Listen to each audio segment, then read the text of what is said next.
Hello and welcome students. Today we are going to cover the question and answers of Civics lesson number 3, which is the Union Executive.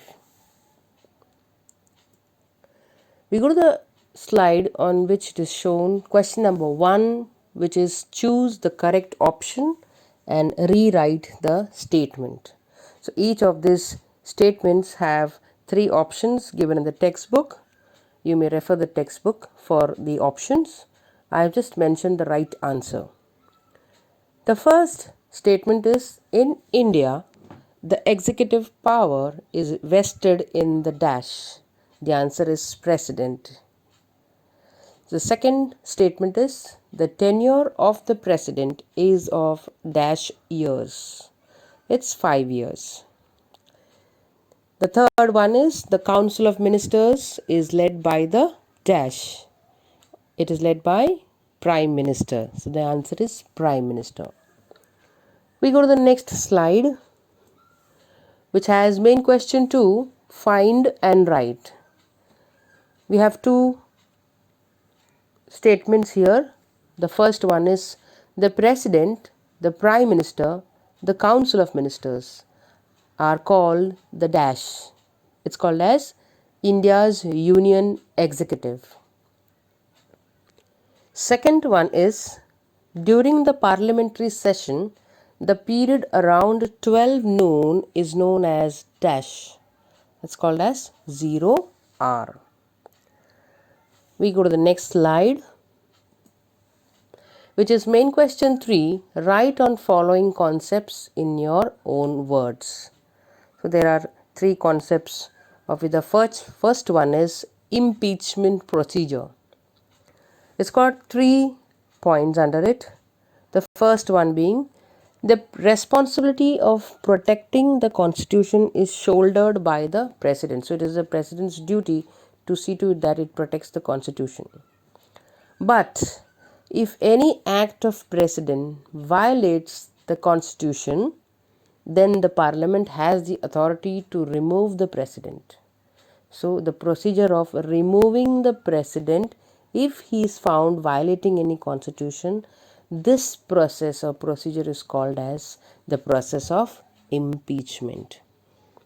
Okay, we go to the next concept, which is no confidence motion. This is the second concept. Here, what is no confidence motion? The answer is the government stays in power only till it enjoys the support of majority in Lok Sabha. The members of the House can move a no confidence motion by simply expressing we do not have confidence in the government. So if the members of the House, they do not have any confidence in the working and the system of the people in here, then they just say we do not have confidence in the government.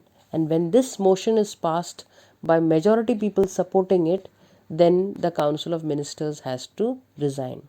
That is the third point, which is if the motion is passed with majority support, then the Council of Ministers has to resign. We go to the next slide, which is the jumbo ministry. The jumbo means huge. So this refers to huge Council of Ministers. Also, there was a trend earlier to keep large Council of Ministers in our country.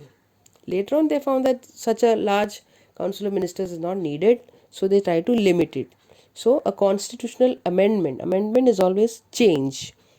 A constitutional amendment or change was made to limit the size of the Council of Ministers. Now, as per this change or amendment, the number of ministers in the council should not be more than 15% of the total number of members in the Lok Sabha.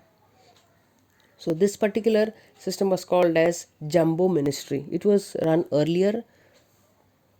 Okay, with this we finished the concept and we go to the next slide, which is main question 4, answer in brief.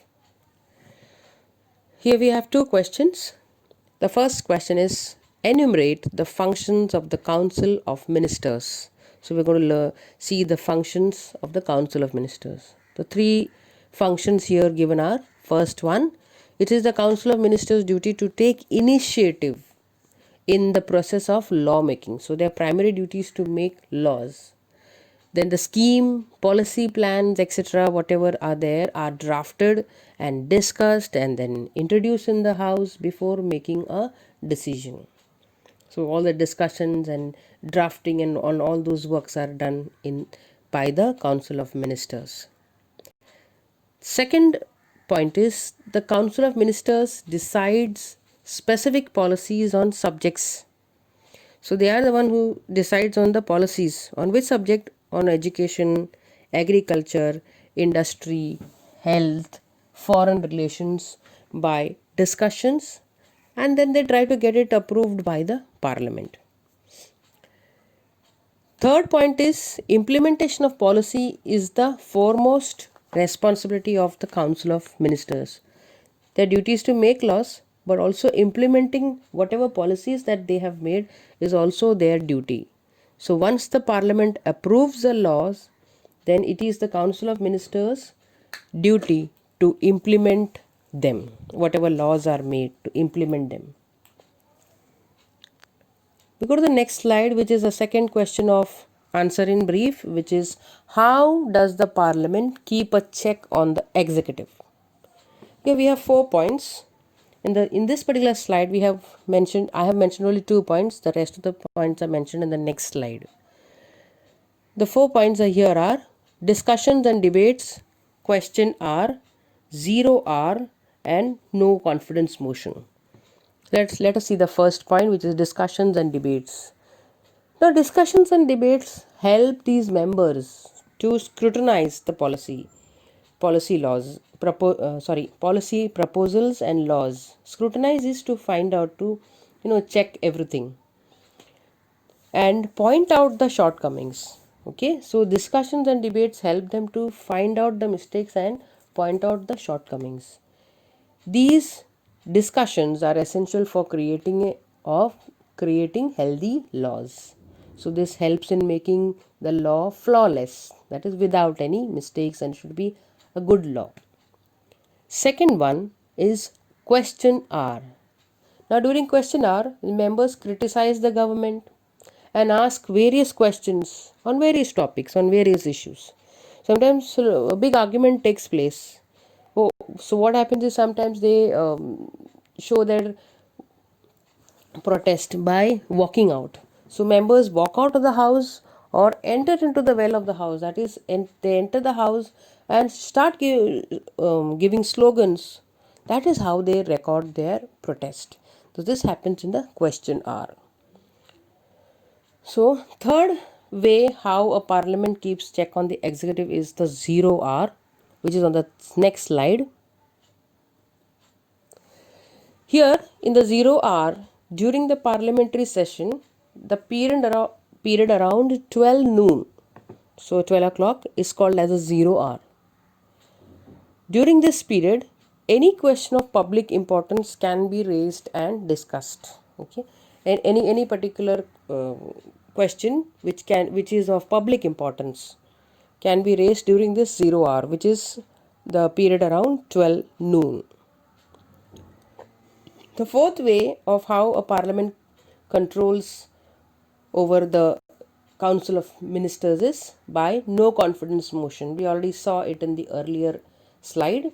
The members of the House can move a no confidence motion by simply expressing we do not have confidence in the government. Now, if such a motion is passed with majority support, then the Council of Ministers will have to resign. And so we finished with the questions in brief. We go to the next slide, which is the last slide and the last question for this particular chapter, which is main question 5, complete the concept picture. In the textbook, there is a box given in between of it. Functions of the president in India are mentioned with a lot of arrows to the sides. I have just put those answers in point wise. You may put these answers as per their arrows. So again, here the question is, what are the functions of the president in India? So President has got 7 functions as mentioned in the textbook. The first one is to summon the meeting.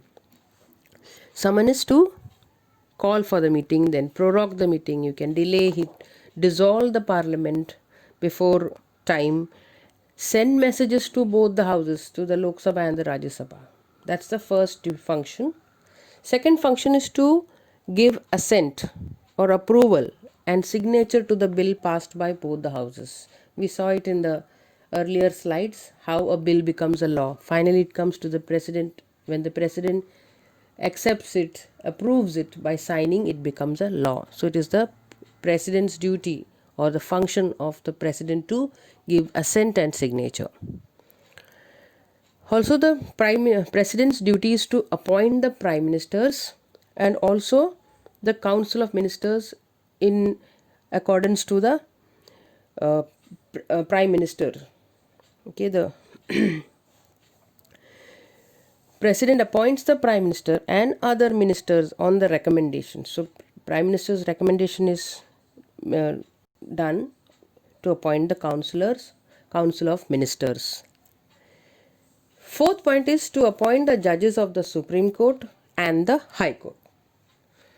And the President also appoints the governors of the state, then chief election commissioners and other important officers. Fifth point is the president is the supreme commander of the defense forces, all the 3 defense, army, navy and air force.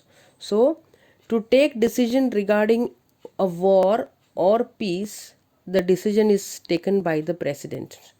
So, it is the president's duty to decide, and it's a function of the president to decide regarding war or to announce peace. Sixth point is he has got some judicial powers like reducing the punishment or maybe granting pardon or commute a sentence of a person. So he's got some judicial powers also. Last but not the least is he's got the power to declare emergency in the country. So there are 3 types of emergencies, which is national emergency, state emergency and financial emergency. So when such an emergency arises in the country, it is his duty to declare this emergency. And that's all with the question and answer session of chapter 3. I hope all of you have understood it. Thank you so much.